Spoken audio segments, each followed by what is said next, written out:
Welcome back to Overtime Heroics MMA. I'm Mason Shatwell, and joining me today is Tom the Viking Crosby. Tom, how are you, mate?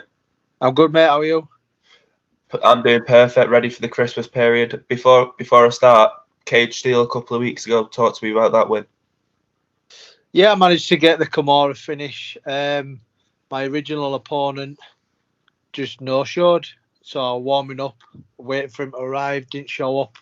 Cooled down again, warmed up, cooled down, warmed up, and eventually got a step in, which is not overly great, but we were struggling to find a matchup because it was originally meant to be for the title as well, but unfortunately it wasn't.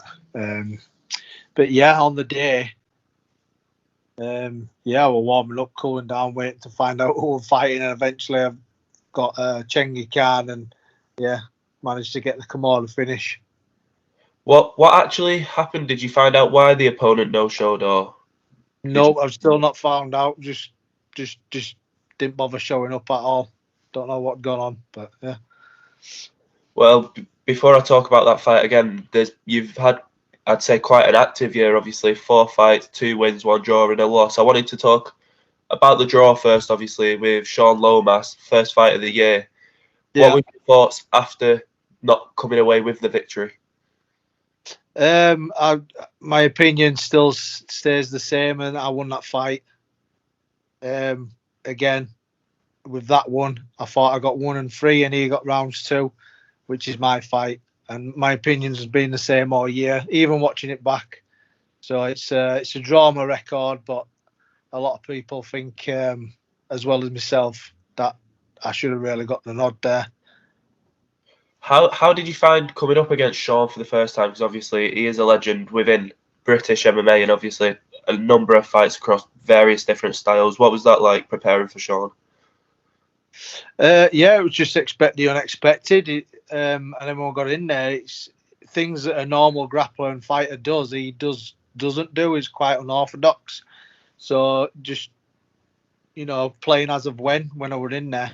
It was a tough match. He's very resilient, non-stop, hard working, tons of heart. Just yeah, Obviously, after that fight, you took a fight not long after. It didn't go your way, and I remember in the lead up to the rematch with Shaun, I was speaking to Dom Gibbs, the yeah. CEO of Cage Steel, and I asked, did he think that loss was going to affect the performance you had against Shaun the second time? And he said he didn't think it would. Did that play any factor in your mind going into another fight, knowing that your last fight didn't go your way? No, no. I jumped on an opportunity. I couldn't really resist her. On a big, massive show, European show in Sweden, title fight. You know, um, my weight was good and I was fit, so I went for it. And unfortunately, when I was in there, I felt great. And I just got clipped in that first round with an head kick and couldn't recover in time. So. But the previous fights had nothing to do with my performance in there. I thought I performed well. I just got caught in that I want, fight. before I talk about any more fights, I wanted to ask about your nickname. Who gave it to you, the Viking? It originated from Jason Ball. So he in change rooms one of the first cage steals I ever did. Um, 2013 when I just got into the sport. The Vikings were out the season. Vikings were out and they started calling me Ragnar, saying I look like Ragnar. So the crack amongst the lads and what have you, they were calling me the Ragnar for a bit. And then at the same time, there were a YouTube video going around of, the Techno Viking. So it like blended into one, and then all of a sudden, I was just known as the Viking. So that's how I got that nickname. Yeah. I want to talk about Cage Steel. Obviously, you've had a number of fights on the show. What's your relationship like with the promotion? Yeah, it's good, and I managed to do quite well with ticket sales. I get a lot of support, and you know, even the fans who I don't know personally, I get people coming up to me and stuff saying good fight, and can't wait to watch you fight and supporting me. So I like fighting on that show. Yeah, so one of my goals, I reckon, for 2022 is to come away with the title. I came to my first Cage Steel show, I think it was August, where you had the rematch with Shaun, and I was surprised by how many fans they were in there for you and how loud the they made the arena? Because when it was your walk on, you could tell they were there for you, couldn't you? Oh, it was great, and especially having having 2 fights this year with no crowds, and then to come back to that, you don't. I didn't really realise how much it affects you, but it surely added, giving the added strength and the boost to perform even more. You know, it was just a much better feeling fighting in front of everybody rather than nobody at all, as well.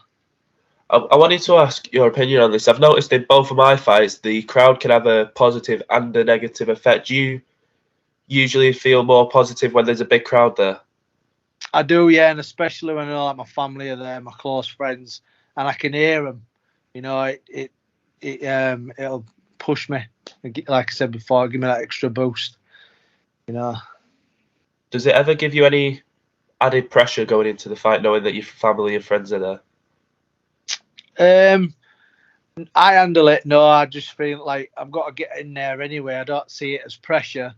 And I know as long as I perform, win, lose or draw, they're going to support me. So I don't see that pressure on that side. So yeah, not really. I like it when they're there, you know. But I love it. In fact, love it when my family are there. I want to talk about the rematch with Shaun because I remember on the day of the event, I was in the same hotel as you. I seen you walk through, and you just seemed ready and up for it. What was it like preparing again for Shaun, for someone that you've already fought before? I just did my fight camp the usual same. I kept my weight down, so like on weight, feeling fresh, rather than having to do a cut. That's probably the only difference. Is due to lockdown, I might have been a couple of kilos heavier. Maybe that affected my gas tank, my fitness a little bit. But this time round, I felt loads fitter, and I got the dominant win. Again, no, again, it was tough. I just couldn't finish him. Tried everything. You know, he's really tough. Don't stop. Loads of heart. You know, hats off to him. But yeah, it was just too much for him this time round. 100%. Obviously, as I mentioned, your relationship with Cage Steel, obviously your gym AVT leads, obviously head coach Danny Mitchell, matchmaker for Cage Steel.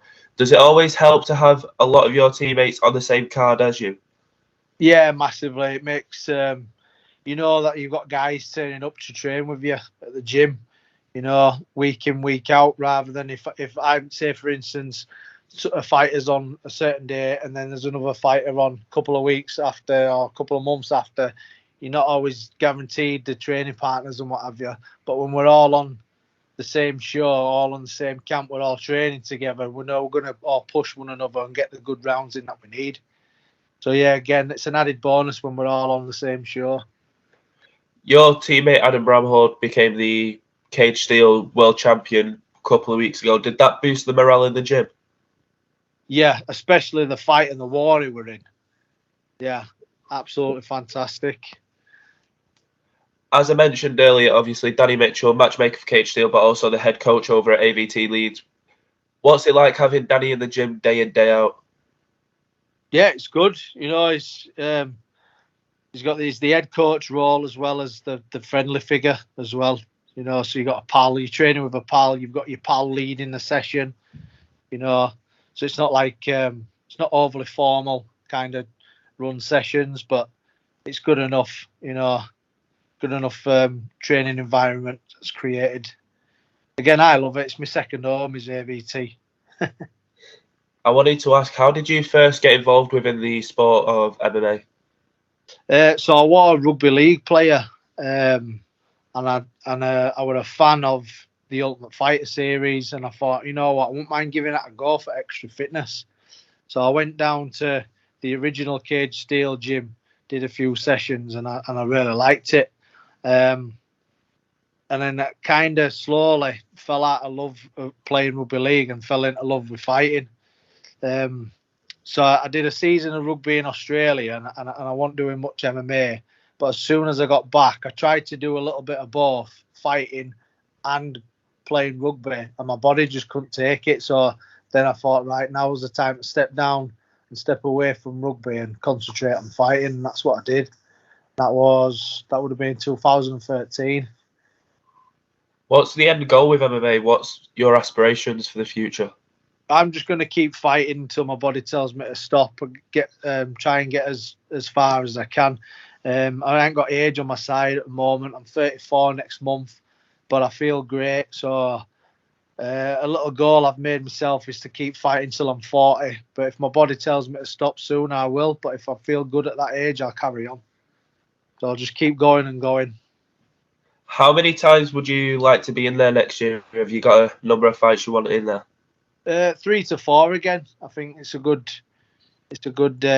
number to fight per year. You get a good camps in, enough time to rest in between fights, and reset and go again. Anyone in mind? No one in particular. Just fight whoever's in front of me. Is Cage Steel in March going to be on your agenda, do you think? Yeah, March. I'm available, so we'll see what matchups are available, and if there's any other shows as well. Look at competing on them. Just whatever. Speak with Danny. Obviously, Danny is my manager too as well. So good available matchups and go from there. But yeah, I'm looking to fight as quick as I can, as often as I can, while I'm feeling good, while I'm fit and fresh. Do you think it'll probably be a title fight in March, considering what happened with this one? Hopefully, fingers crossed. You know, I've got a couple of wins and good fights on Cage Steel. My last loss were for the title against Madars on there. So yeah, I think it's time for me to fight again for a title at least. 100%. I appreciate you making the time straight after training, so I won't keep you too long. Is there anything that you want to sign off with at all? No, I just want to thank the team, AVT.